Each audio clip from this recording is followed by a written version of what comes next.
B. Collins. Peter B. Collins, news and comment.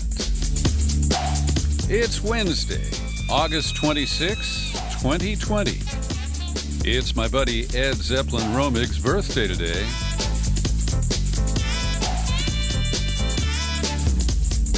Overnight, violence disrupted the streets of Kenosha, Wisconsin, as a young white vigilante opened fire, wounding one and killing two protesters.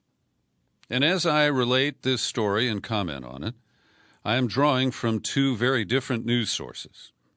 The New York Times, which has put first one and now two different reporters on it, and they have updated their report at least twice since the incident occurred after midnight Wisconsin time on Tuesday. And the protests, of course, are the result of the police shooting of Jacob Blake, who is now described as paralyzed from the waist down. They're not speculating anymore that he might be. And the account of the New York Times is remarkably sketchy. Now, there may be an explanation that the editors were being very cautious and wanted to confirm information before they published it. But as we'll see in a moment, a single reporter from Mint Press News got much more and published it on a deadline between the second and third update of the New York Times. So what the Times initially reported was kind of sketchy. That a group of men with guns stood outside a gas station promising to protect the property. They were verbally sparring with the arriving protesters. And as the night stretched on, the gas station became a tense gathering spot. Police had crept closer to that gas station in armored trucks. After midnight, shots were fired outside the gas station. 3 people struck. Sheriff David Beth related in an interview. The Kenosha Police Department said in a statement that there were 2 fatalities. 1 person had been taken to the hospital with non-life-threatening injuries. And Sheriff Beth said that the investigation was focused on the group of men with guns outside the gas station. So that was as much as the New York Times had on this story as of 1 o'clock Eastern Time here on Wednesday. Then at 5:30 Eastern, they updated it with more information. The lead with this: a teenager from outside Wisconsin was arrested in connection with a shooting that left 2 people dead during a chaotic night of demonstrations in Kenosha, Wisconsin. The arrest came after a 3rd night of unrest, decrying the shooting of Jacob Blake. And here's where they flatly say that he has been paralyzed after a white officer fired on him 7 times. And here's the updated part. The violence that broke out during Wednesday's protest came as demonstrators were scuffling with a group of men who were carrying guns, saying they wanted to protect the area from looting. The authorities said the white teenager who was arrested Wednesday morning was not a protester, but they didn't say what he was doing at the scene. And because he is a juvenile, ordinarily, his name would not be published. But that's not the case here.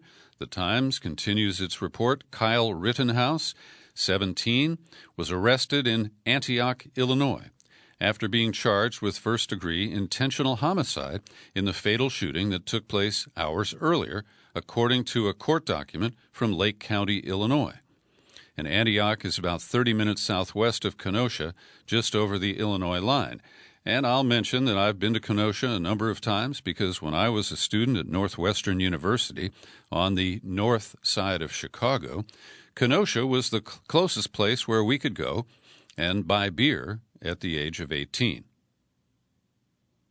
So the Times account continues. Along the crowded dark street, gunfire broke out, sending bystanders fleeing into parking lots, screaming in terror. And they don't name the victims, but a 26-year-old from Silver Lake, Wisconsin, and a 36-year-old from Kenosha were killed, according to the authorities. Now, the Times also adds that Trump has tweeted about the event, said that he planned to deploy federal law enforcement officials to Kenosha, and that Democratic Governor Tony Evers of Wisconsin had agreed to accept the help. Trump tweeted, "I'll be sending federal law enforcement and the National Guard to Kenosha to restore law," all caps, and order, all caps. "We will not stand for looting, arson, violence, and lawlessness on American streets." Now, as of Tuesday, Governor Evers had declined to accept any federal assistance, and he had increased the number of Wisconsin National Guard officers from 100 to 500 on the streets of Kenosha. But apparently there were additional conversations between Evers and the White House today. And the Times has it. It's unclear whether Evers had agreed to federal offers of help, and if so, what that assistance would be. So there you have the latest report from the New York Times. And compare that with Alan McLeod's reporting. Again, he's a single guy who writes for a very small independent media outlet that I respect, Mint Press News. I also respect McLeod's reporting on a range of topics. So he has so much more detail. He says that along with the deployment of the National Guard in Kenosha came large numbers of right-wing militia groups existing relatively harmoniously with law enforcement. Far-right news organizations and websites had earlier boosted the Kenosha Guard militia's call for reinforcements to come protect lives and property. Last night's killings were filmed, immediately posted on social media. In one video, protesters fight with an armed militiaman who fires at 3 people at point-blank range, killing 2. He then hurries from the scene, repeating, "I just killed someone," retreating back toward police lines, still carrying his rifle. Even as the crowd shout to the police that the killer is coming toward them, they ignore him, instead instructing the protesters to get out of the way. McLeod's account continues. The shooter has been widely identified as a 17-year-old boy. From his public Facebook page, it's clear he idolizes the police, his profile picture being a Blue Lives Matter logo with him in the center holding a rifle. Virtually every post he made is about either the police or guns. And as of Wednesday morning, he is still at large. So we know he has been arrested since McLeod posted his report. Now, he also publishes a tweet from Aaron Gupta. Kenosha killer walks right up to police. People are yelling loudly at cops that he shot someone. Police ignore him. 6 vehicles of police ignore him. Despite fact he has a long gun. Despite fact he has hands up. Despite fact, cops know people have just been shot. And in another tweet, Kyle Rittenhouse made his intentions known earlier in the evening, still waiting to hear more from Kenosha police about his affiliation with the departments. I'd also like to know if the officer that pulled him over a week ago was present tonight. And I don't have any more information on that alleged earlier incident. Returning to McLeod's narrative, another video shows them fraternizing with heavily militarized police who offer them water and tell him, "We appreciate you guys, we really do," which might explain why he was neither shot nor even arrested after killing 2 people right in front of dozens of law enforcement officers.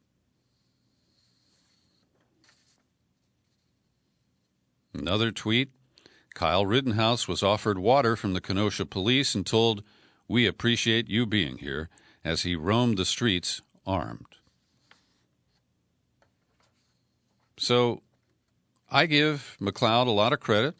Clearly his sourcing was from online witnesses who posted videos.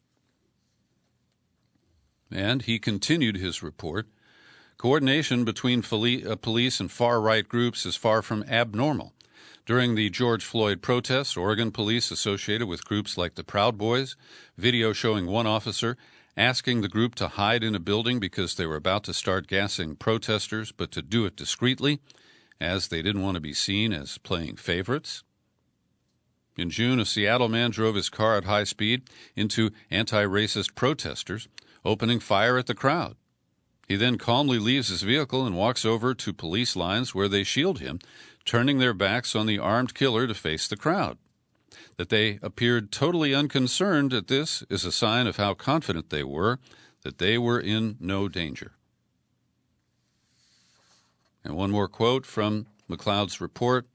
The events of last night were sparked by the Sunday incident where an unarmed black man, Jacob Blake, was shot point-blank range in the back at least 7 times by police officers.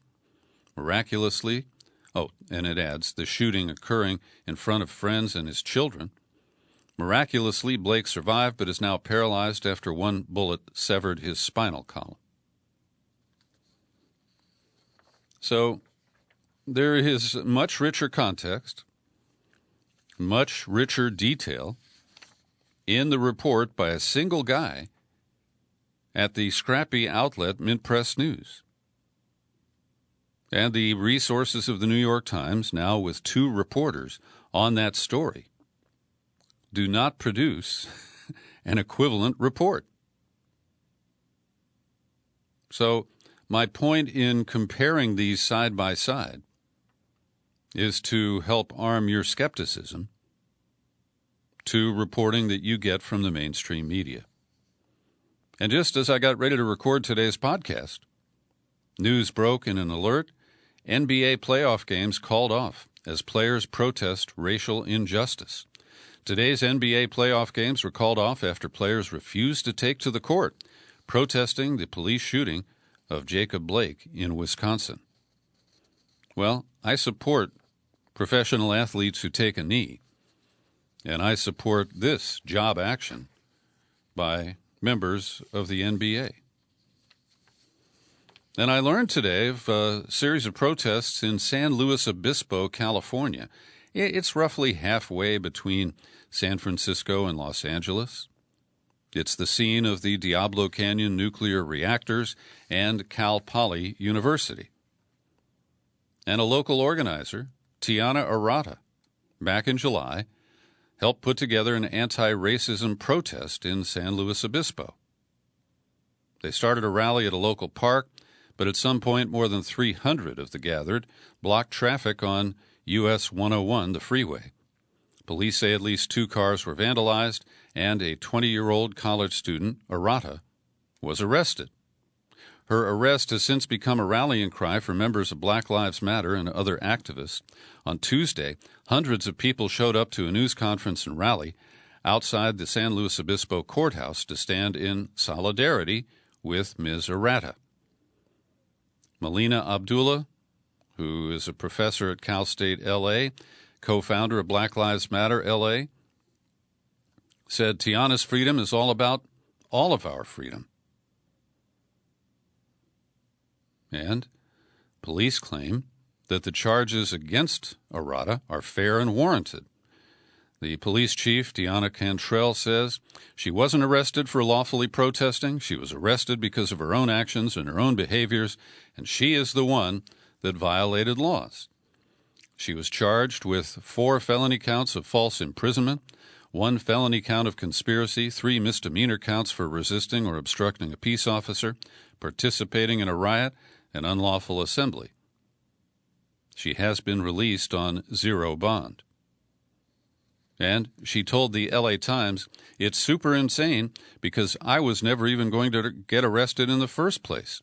It was completely targeted, and it obviously seemed like it was to discourage other people from organizing protests in San Luis Obispo."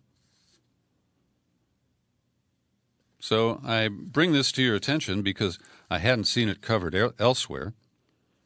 And number one, I express my solidarity for Tiana Arata and for those who peacefully protest.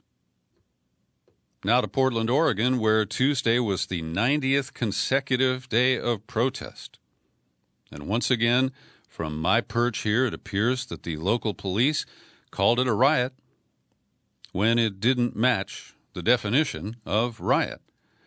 So the original plan was to go to Shemansky Park, and then at the last minute they decided to change their location because Shemansky Park is near a juvenile lockup, and they responded favorably to a call to shift their focus and not agitate the teens who are locked up there. So after 9 p.m., a group of a couple of hundred people marched to City Hall. Within 15 minutes, some of the crowd had graffitied the rotunda. They smashed a door switch. They broke at least 3 glass doors. That's when the police declared that it was an unlawful assembly. Shortly, about an hour later, when somebody broke some windows at City Hall, and a man was reported to ignite an aerosol can while spraying it toward the building, that was declared a riot. Police officers were reportedly hit by eggs and bottles. Protesters also shattered a bus stop shelter and shined a laser in the eyes of a police officer. 23 adults and 2 underage persons were arrested. This is the most recent demonstration. They're accused of charges including disorderly conduct, interfering with a peace officer, trespassing, and resisting arrest. One is accused of assaulting a public safety officer. Meanwhile, in Seattle, haven't heard of any significant protests in the last few days, but the action is in city government, where, as you may know, the city council unanimously passed a new budget which cut funding for certain police activities and proposed the layoff of up to 100 officers from the force. Well, the mayor, Jenny Durkin, vetoed that, and because the council is about to launch into a Labor Day break that was scheduled for a long time, they will not revisit this and decide what to override in the mayor's veto until early September.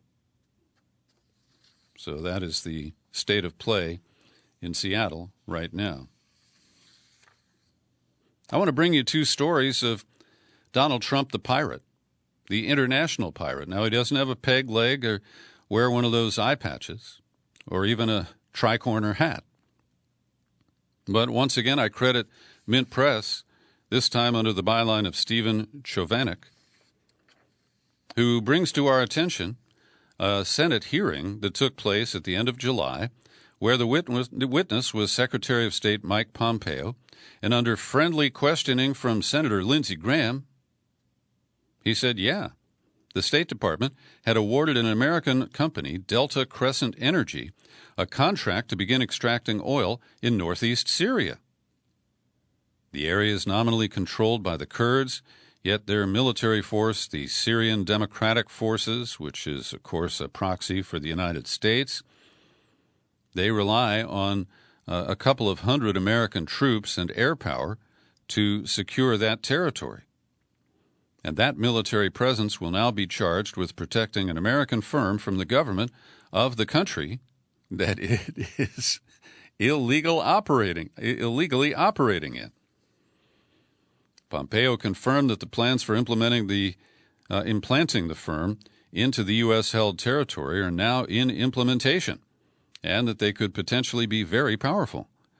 This is quite a momentous event, given its nature as a blatant example of neo-colonial extraction, or as Boston Globe columnist Stephen Kinzer, who's been a guest on our podcast, said, this is a vivid throwback to earlier imperial eras, where conquerors felt free to loot the resources of any territory they could capture and subdue.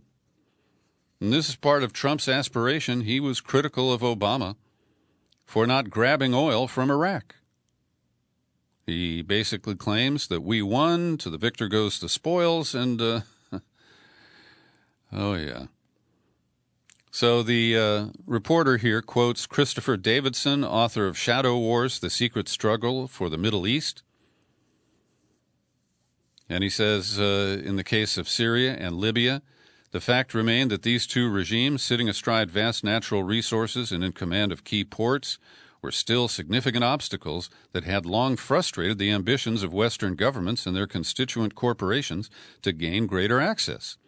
With Syria, he writes, having long proven antagonistic to Western interests, a golden opportunity presented itself in 2011 to oust the Assad administration once and for all under the pretext of humanitarian and even democratic causes. And the article does a good job of summing up a critical recap of the U.S. involvement in Syria, which was a huge clusterfuck. And we thought that ISIS was going to help us take out the Assad government. And as I've often commented, it is just so bizarre and incoherent that Obama and Susan Rice and John Kerry, the Secretary of State at the time, believed that we could take out Assad and then defeat the Islamic State. Nobody ever even hinted at what we would do if we actually pulled that off. But Assad has proven to be immovable. And while we declare, and Trump is gaslighting at the Republican convention, that the U.S. vanquished the Islamic State, that's not really true. They have melted away for the most part and changed their uniforms. The article quotes John Kerry. He revealed that we were watching, and we know that this Islamic State was growing. We saw that Daesh was growing in strength. We thought Assad was threatened. We thought, however, we could probably manage that Assad would then negotiate. Well, it didn't turn out that way. So I commend the article to you. There's a little more detail on that history if you want to absorb it. Now, here is the second case of international piracy under Captain Trump. I've referred to it this way before. This relates to the pressure on TikTok, Trump's decree of dubious legality that TikTok must shut down in mid-September unless it sells itself, or at least the American operations, to an American company. So Microsoft was already apparently in discussions with TikTok when Trump made that announcement. And as you know, Trump also demanded a cut for the U.S. Treasury. Because, hey, that's how pirates operate, right? This is our territory, and you must pay a bounty to the authority that controls it. So even the New York Times describes this as a soap opera. Microsoft initially wanted to just make a minority investment into TikTok. But after Trump's intervention, that upped the ante. And then Oracle, run by Larry, what is Larry's name? I'm sorry, I'm blocking because he's a bit of a monster. Larry Ellison, a billionaire. So the numbers that have been discussed as the negotiations continue are between $20 billion and $50 billion. On Monday, TikTok sued the U.S. government, arguing that the executive order had deprived it of due process, and that could drag out any proceedings in an effort by Trump to enforce his dubious executive order. And the Times quotes UC Berkeley law professor Stephen Solomon. He says the U.S. forcing such a huge company to sell itself was really unprecedented. This is a forced sale, and the parent company ByteDance is trying to keep it from being as much of a fire sale as possible. So we've been sharing with you the humiliation of the United States, not once but twice, at the United Nations, where it tried to force the Security Council to accept this bizarre, contradictory notion that the U.S., which has breached and exited the six-nation deal with Iran over its nuclear intentions, can nevertheless demand that the international community use the language of that same agreement to force Iran to accept a continued arms embargo. Well, in what I take as one-upsmanship, Iran has finally agreed to grant the UN nuclear watchdog access to two different key sites that the U.S. and Israeli intelligence agencies suspect once secretly hosted nuclear material or activities. And this leaves the U.S. isolated even further, because the European nations that have remained in the agreement have been, at least so far, successful in getting Iran to cooperate. And by pounding the podium and demanding that the United Nations yield to the bully United States, it opened up the door for Iran to skunk us. And this report in The Guardian quotes John Bolton, who hates Iran, and he accused the Trump administration of inadvertently reviving diplomatic support for the nuclear deal by trying to interfere and break it up. The U.S. is concerned that the deal allows a UN embargo on sales of conventional arms to Iran to be lifted in October. And Bolton said the U.S. has to either be inside or outside the nuclear deal. I never thought I'd agree with Captain Mustache. So every morning, one of the first things I do is go online and read the Los Angeles Times. And today I was struck by this article regarding the early August blast in Beirut, Lebanon. Headline: Beirut blast drives conspiracy theories. And in the first sentence, the article dismisses the role of a likely suspect.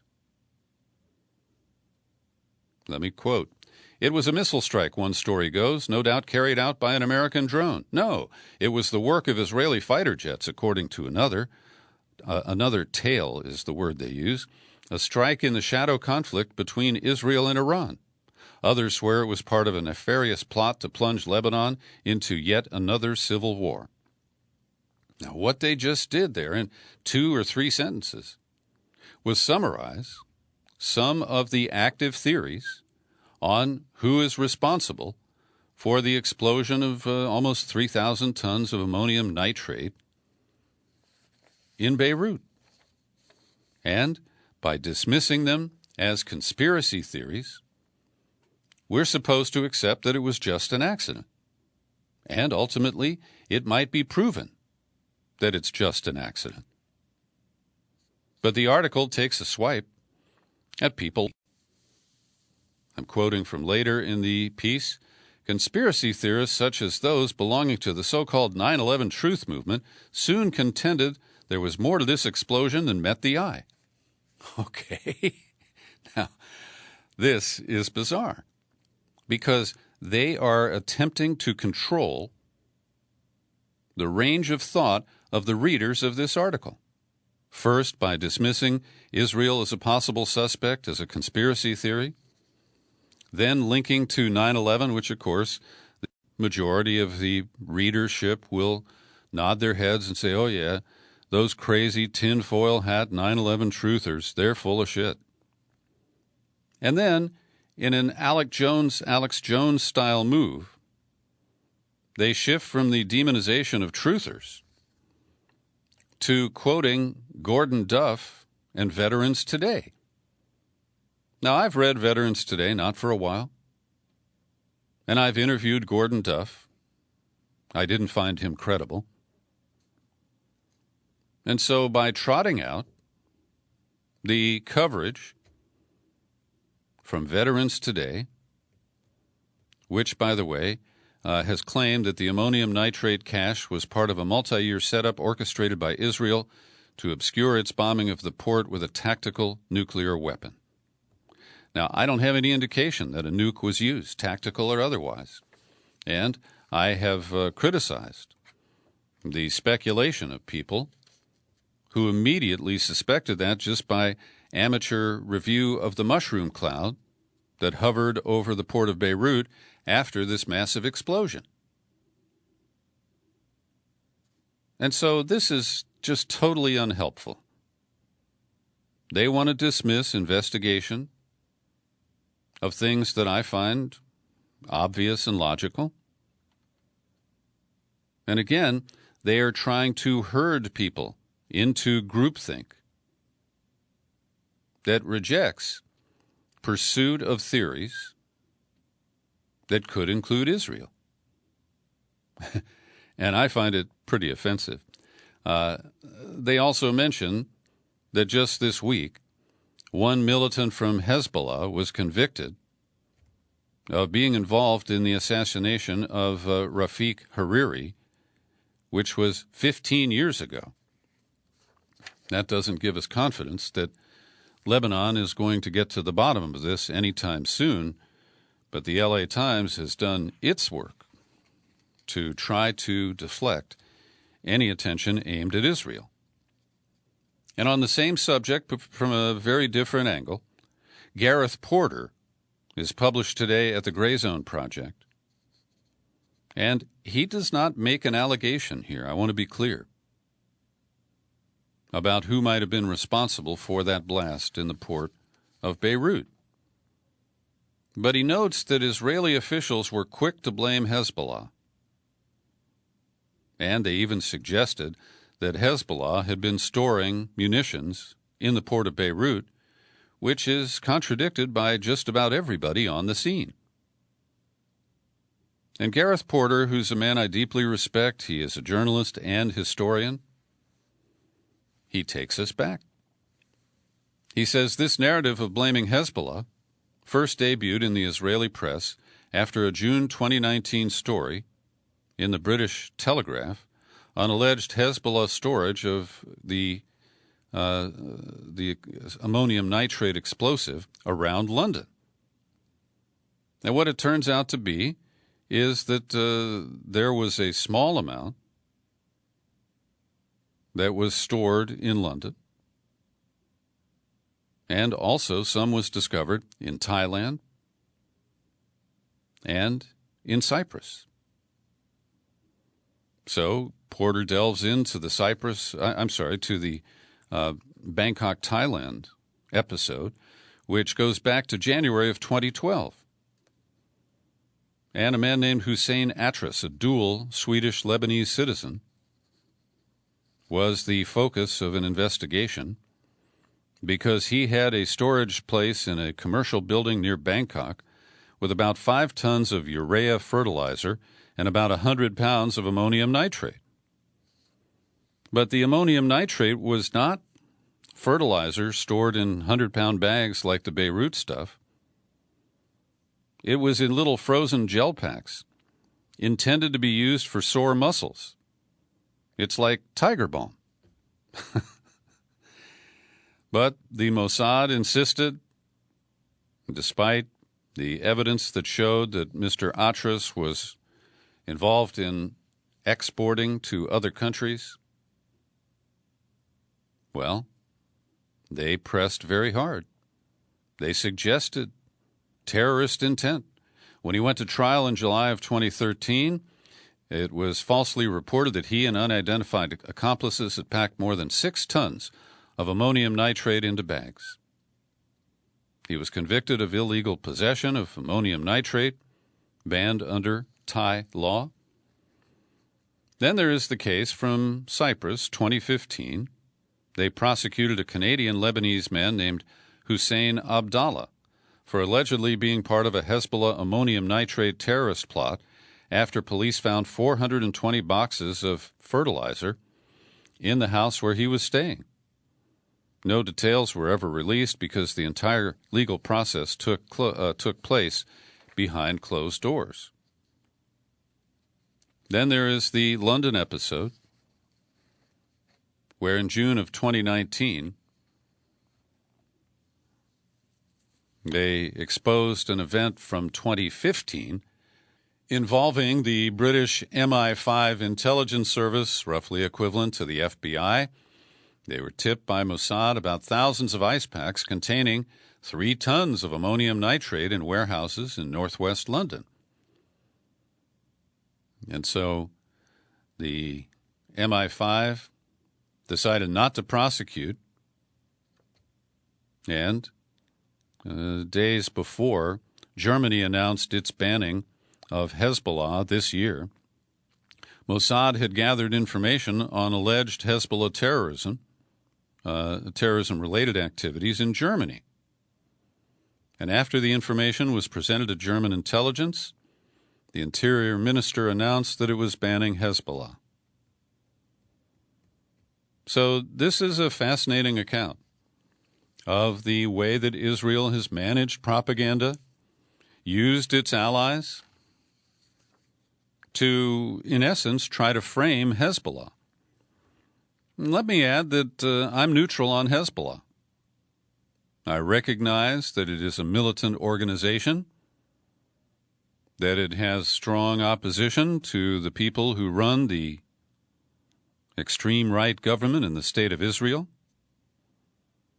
But I see them also as an important balancing force against Israel, having defeated Israel back in the summer of 2008 and evicted them from southern Lebanon.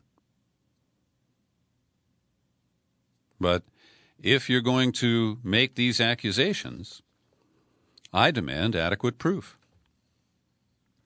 Back to these shores, the American agency that oversees key parts of the legal immigration system, the processing of citizenship, green cards, asylum applications, it has canceled its planned furlough this week of nearly 70% of its staff.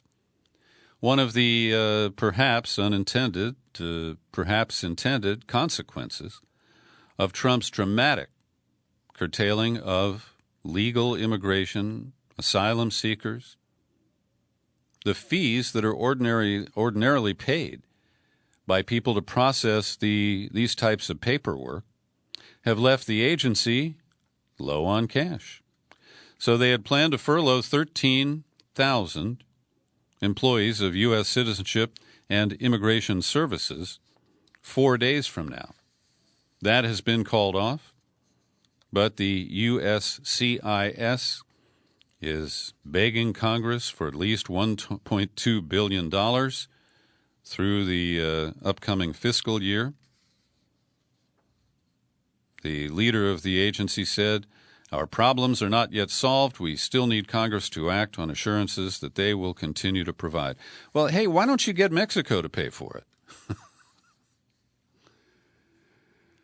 And we will come back to immigration issues in a moment when we cover the gaslighting of the Trump revival show, also known as the Republican National Convention. But there is another story about immigration and Trump back in 2018. Do you remember when he was hysterically warning that there's a caravan of invaders headed for the southern border?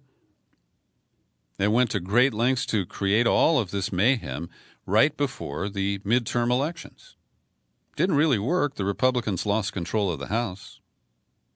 But we're now learning, in addition to the allegations that were revealed yesterday by a former Homeland Security guy who says that Trump promised to pardon anybody who broke the law in carrying out his illegal orders related to border management. Well, what we're now learning is that there was discussion of deploying a special heat ray weapon designed by the military that makes your skin feel like it's burning when you get within range of its invisible beams. It is referred to as a heat ray. The formal name is Active Denial System. It was developed at least two decades ago, so 20 years back, and has been largely abandoned amid doubts over its effectiveness and morality. And two former officials who attended that meeting, the date given, October 22nd, 2018, said the suggestion that the device be installed at the border shocked attendees. And to her credit, Kirstjen Nielsen, who was then the Secretary of Homeland Security, told her assistant after the meeting that she would not authorize the use and she never wanted to hear about it again. The Guardian is providing some coverage that, at least today, I'm not seeing in corporate media based here in the United States. And that is, we are on the verge of a huge wave of hunger and homelessness. People who haven't worked in months, people who've lost the unemployment benefits, assuming they got some. They are now taxing the resources of food banks and other food support programs. This article focuses on a family in Pittsburgh where the mother hasn't worked since March, and they walk to get a free lunch every day a couple of miles from their home, and once a week go to the food pantry where they can get some fresh produce. A recent survey found that 12% of American households didn't have enough food last week. And for families, the situation is worse. 15% of households with children are now experiencing food insecurity. But the only insecurities on display at the Trump show are about who's out to get whom. And conveniently, the woman who's a former friend of Melania Trump, and on that basis was hired to manage the Trump inaugural festivities in 2017, and who pocketed more than $1 million for her efforts. There was $107 million raised for the inaugural events, and we know it wasn't all spent, but we don't know where the money went. Anyway, Stephanie Winston Wolkoff is this woman.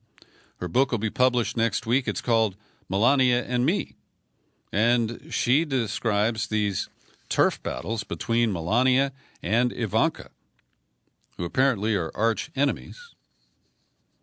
Melania referred to her stepdaughter and her allies as snakes, and they apparently have battled over access to the White House movie theater.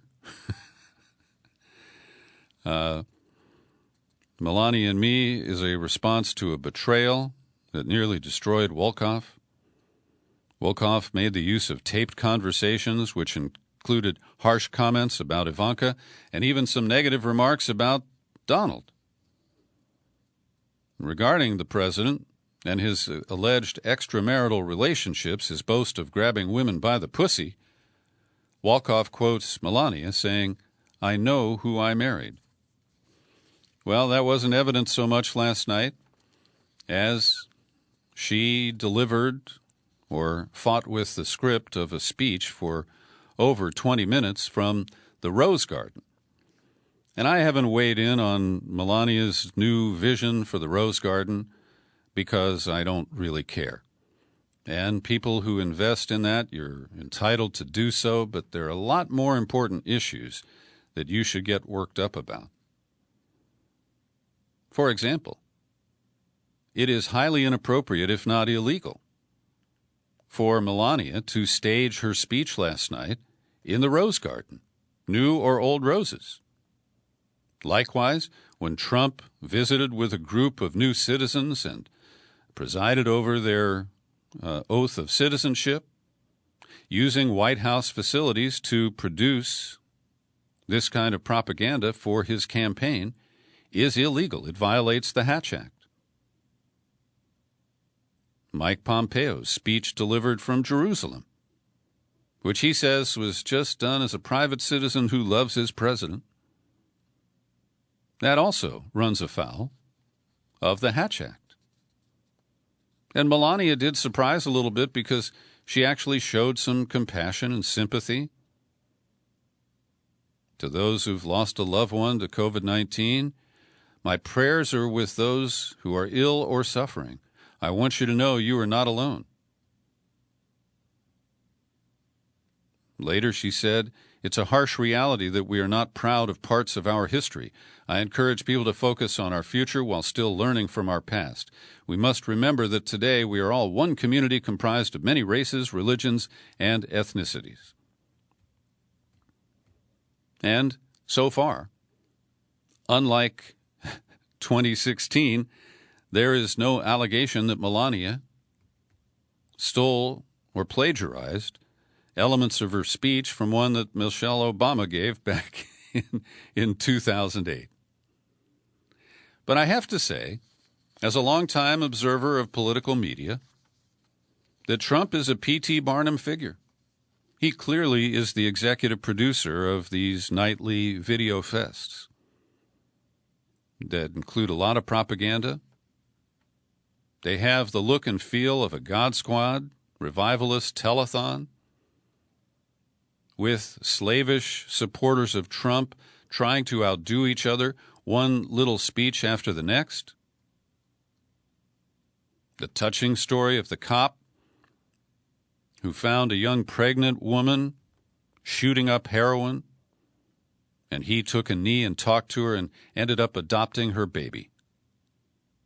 I mean, these are vignettes that come out of Queen for a Day, and I know I'm dating myself by talking about that show from the 50s and 60s. But these are little soap opera scenes that serve up talking points of Trump and his allies.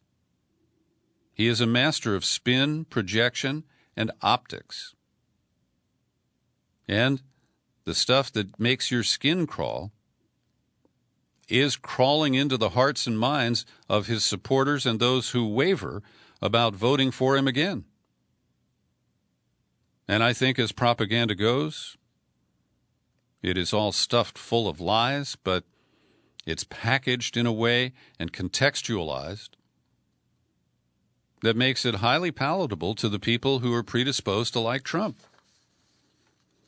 And so I have to say, comparing this week's infomercial so far to last week's, it's advantage Trump. And I held my nose and watched it on Fox last night, and there was Sean Hannity popping in at least 2 times that I saw him, saying, "Isn't this fabulous? It's so much better than the socialists that we ignored on Fox last week." That's, of course, the Biden fest. So, I managed to sit through a really bizarre set of attack lines delivered by Tiffany Trump, who just graduated from Georgetown Law. And then the dumb brother, Eric, they gave him 9 minutes. And he mostly just repeated a bunch of attack lines about Joe Biden. But let me quote a couple of lines here from Mark Babarak, or is that his name? Let me double check it here. Yeah, Baraback, I'm sorry. He's a longtime LA Times reporter. He said, "Let's face it, Trump has all the subtlety of a hammer to the kneecap. For some, that's a big part of his appeal. His pile-driving persona makes the president the antithesis of the stereotypical go-along to get along, say what pleases people politician. There are also a great many who are put off by Trump's belligerent behavior. And then there are those in between who may cringe at the way he talks and tweets, but like a lot of what Trump has accomplished, such as cutting taxes and stocking the federal bench with conservative judges, they are on his team. To those who may be wavering, the convention has offered one of the more finely tuned messages, essentially saying, yeah, Trump may be crude and off-putting at times, but it's still okay to vote for him in November." And I want to riff through some of the comments that the New York Times gathered from its array of pundits. I watched the sequence where John Ponder, the convicted bank robber who now runs a re-entry program in Las Vegas, he was there with the FBI agent who got him convicted. And this is one of those made-for-TV moments.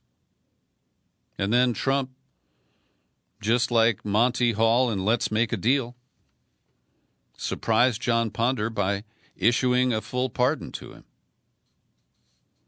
And then there was the performance of Pam Bondi. Now, she is the former Attorney General of the state of Florida. She's the one who got caught accepting a $25,000 campaign contribution from the now dismantled Trump Foundation. And an attorney general should know that that's illegal. And It's interesting to me to read the comments of the corporate mentality pundits of the Times. Because here's Linda Chavez. Bondi unleashed a torrent of dishonest attacks on Biden's integrity, suggesting with no evidence that he used his office to line his family's pockets. That's pretty rich, given the string of ethical lapses by the president, his children, and appointees. From Ivanka's expedited Chinese patents to the Kushner family's hawking of entrepreneur visas to Chinese investors to the president's raking in dough from government and lobbyists staying at his hotels and golf courses. But see, they failed to see the beauty of this projection and that there's just enough evidence of Hunter Biden, of Joe Biden's brother, and others who rode his coattails. And we don't have evidence that Joe Biden himself authorized his brother and his son to form a lobby shop that then was retained by a lot of people who had business before Senator Joe Biden or wanted to influence Vice President Joe Biden. And Burisma in Ukraine is just one of those stories. And so just because it comes from Pam Bondi doesn't mean it doesn't have some truth to it. Now, of course, she exaggerates, gilds the lily, blames Biden himself for things that cannot be proven. But this is an effective inoculation of the Trump voter for his own crimes, sins, and violations of policy and the law. And it is that kind of corporate media denial that afflicts the Democratic Party from the top on down. And there's so many people who are unwilling to acknowledge at least the appearance of conflict of interest in Hunter Biden's cashing in on Joe Biden's assignments as vice president. And there I'm referring directly to Ukraine. Some choice comments from The Guardian's David Smith, a Washington-based reporter. And this is based on the Monday night show. He said the world finally got 2.5 ghoulish hours of Trump TV. It was a lesson in the medium's power, in the art of make-believe, especially of the Soviet kind. The first night of the Republican National Convention, was proof how the 166-year-old party of Lincoln, Eisenhower, and Reagan has become a personality cult. Speaker after speaker paid homage to the absolute monarch as if competing to outdo one another for obsequious sycophancy. I love those words. Trump TV had two other crucial components. One was the type of propaganda that would make Fox News blush and had fact-checkers scrambling. The other predictable theme was pornographic scaremongering about the Democratic candidate Joe Biden, and in an endlessly repeated phrase, the radical left. Despite Trump's promise that the evening's programming would contain something very uplifting and positive, speakers portrayed the prospect of a Biden victory as the stuff of dystopian nightmares, sometimes with racist overtones. Yesterday, I commented on the max decibel presentation of former San Francisco First Lady Kimberly Guilfoyle, who now is the arm candy for Don Trump Jr. And her speech was obnoxious, starting with her delivery and trickling down to its content. And in recognition of this remarkable over-the-top performance, there are people across America who are participating in the Guilfoyle Challenge. And I don't know if it's on TikTok or Instagram or where they're posting this crap, but people are attempting to outdo Kimberly in delivering the Guilfoyle address. Here's today's COVID-19 update, edited by Linda Lewis. As of today, worldwide, there's a total confirmed case count of 24 million. The total reported deaths attributed to COVID-19, 821,000. Here in the United States, 5.8 million cases, 179,000 deaths. Yesterday, the number of new cases stayed about flat at 38,000 reported. but the death toll was double what we saw the first few days of this week at 1,212 reported. And I am still skeptical about the numbers we're being given, about the rate of testing and what kind of testing. And Linda went in depth on one story today related to testing. She writes, public health experts are alarmed by the CDC change to testing guidance. Quietly, with no explanation, the Centers for Disease Control reversed earlier guidance that recommended testing asymptomatic individuals exposed to COVID-19. Experts have noted that asymptomatic carriers are a major contributor to spread of the virus. CNN says, models suggest that about half of transmission events can be traced back to individuals still in the so-called pre-symptomatic stage, before they have started feeling ill, if they ever feel sick at all. An infectious disease specialist from Emory University said on CNN Wednesday that the CDC has not provided evidence to explain the changes.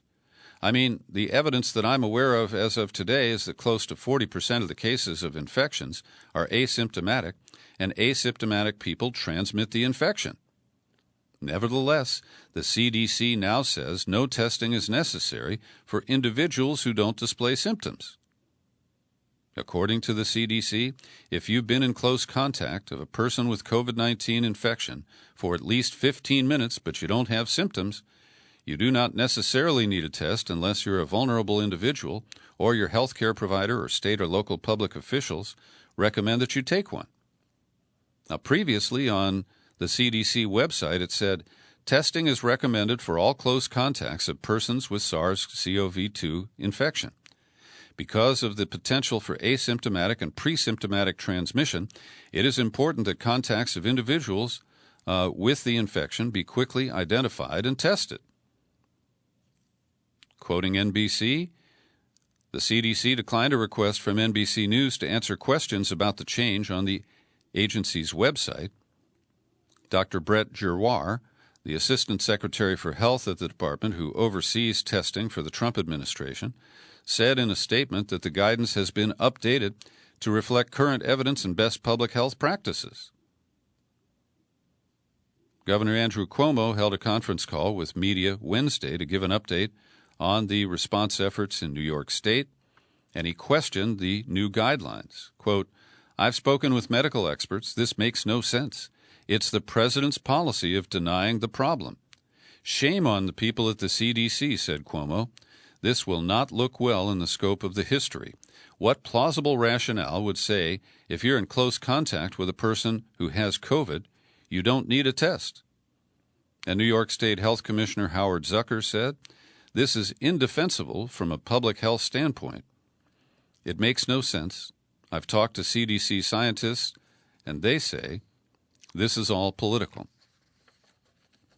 Separately, I received an email with a link to a short video produced by an independent media operator named Ivor Cummins, and this was sent to me by Ginger Suiters Mason, who is the producer of my local TV show here in California. And she wanted to draw my attention to two issues that are discussed in this video. I've linked to it, and I encourage you to watch it. One is that the PCR test is described by Ivor Cummins and the people he cites as only effective in the initial stages of a pandemic, and that once the incidence of diagnosis and mortality starts to level off, that the PCR test is picking up fragments and that it produces many false positives. And Ivor Cummins made a claim, and I decided I should investigate it and confirm it. And in the video, you'll watch and see him show charts that indicate that Spain has seen its fatality rate level off. There have been very few new deaths attributed to COVID-19 in Spain since May. So I continued to search for data. I looked at France, and I looked at the United Kingdom. And the patterns there are similar. that following their lockdowns, which appear to have been much more successful than here in America, that fatalities, which are the ultimate measure of COVID-19's impact, they peaked in May. Now, we are starting to see that pattern surface here in the United States in some locations, notably here in California and in some of the southern states. I'm thinking especially Florida, that were heavily impacted just in the past 6 weeks or so. I don't draw any deep conclusions from this, but I think it's interesting data, and I want to pass it along to you. Over at Shadowproof, Kevin Gostola is reporting that he has not been able to get confirmation that he'll be able to watch online the proceedings in the Julian Assange extradition case that start up on Labor Day, September 7th. And because he previously traveled to London and he has a medical concern about traveling at this time, and he'd have to quarantine when he got there, and he's not assured access to the courtroom, he has filed documents requesting confirmation that there will be an online or video feed that journalists like he will be able to access. Well, we're not out of the woods, the burning woods yet, but there is a little improvement in the weather here in California. The marine layer came further inland than usual overnight, and that has led to one of the big fires, the Wine Country fire, to be rated at 33% containment. And the number of people under evacuation orders has declined from 250,000 to 140,000. The death toll remains at 7. The partial count, preliminary count of destroyed homes is at 1,500. And as an avid consumer of California wines, I'm concerned that this year's harvest, which was about to be brought in, may be irretrievably damaged by the fires and the taint of the smoke. A ski resort that I sometimes patronize near Lake Tahoe, Squaw Valley, home of the 1960 Olympic Winter Games. They are yielding, I guess following the example of the NFL team formerly known as the Washington Redskins, and Squaw Valley will remove the name Squaw from its name. They haven't determined what it will be replaced with. And finally today, I want to take a couple of minutes here to describe a report that surprised me in the Los Angeles Times today. And it is a struggle over money in the Catholic diocese that covers Orange County. Orange County is a highly conservative area, and the bishop there is a man named Kevin Van with 2 N's. And earlier this year, he sent FedEx letters to the members of the Orange Catholic Foundation, and he fired every one of them. And he did that because they stood their ground and said, no, we will not approve your request to transfer money from this independent Catholic foundation to the coffers of the Diocese of Orange, which has $195 million in net assets, with $37 million of that held in cash and cash equivalents. Now, like many operations, I wanted to call it a business, but it's not. But the diocese has been hammered by the disruptions of the pandemic. And the people who send their kids to Catholic schools have been unable to pay the tuition. The collection plate has not been passed because they haven't been hosting Mass in person at the churches. It's led to difficult decisions about shutting down parishes and their schools. But the history of this is important because the Orange Catholic Foundation was set up at a time when the diocese was being held liable for millions of dollars in settlements related to pedophile priests and the cover-ups of their behavior. And this tactic was used in Milwaukee by Tim Dolan, who got promoted from Archbishop to Cardinal of New York City, after he squirreled away money and declared that the Archdiocese of Milwaukee was bankrupt, but he moved the cash into a cemetery fund that the victims were unable to access for the settlements that they were owed. So the origins of this foundation are, in my view, a form of racketeering, that they wanted to have access to resources that were not directly under the control of the bishop and therefore couldn't be tapped to pay settlements for sex abuse cases. But at the beginning of this year, California law was modified to allow a new 3-year period for people to file lawsuits of sexual abuse nature, which essentially suspended the statute of limitations for these particular cases. And the board, which is populated largely by wealthy Catholics who have donated heavily to the Orange Catholic Foundation, they fought back. Number one, they said under state law, you can't fire us. Number two, under state law, we cannot give you this money because we have a fiduciary obligation to the people who gave it to us. And one of the lawyers who was fired from the board has filed an appeal with the Vatican, alerted the Archbishop of Los Angeles, who is also the chair of the National Catholic Bishops Organization here in the United States. And this is a really ugly episode. Let me just add one other insulting factor. The Diocese of Orange collected $18 million from the federal Paycheck Protection Program. And then they went to this foundation and demanded even more money. And I'll just underscore that it is really rich to see a religious entity that wants separation from church and state when it suits them, pays absolutely zero taxes, and yet they had no problem extracting $18 million at the expense of small business owners who could be Catholic parishioners in Orange County. There's a lot wrong with this situation. I encourage you to read the report in the LA Times. I've linked to it in the show file for today's podcast. Thanks for listening to my news and comment program. You'll find it on YouTube. You can share it all over the place. I'm Peter B.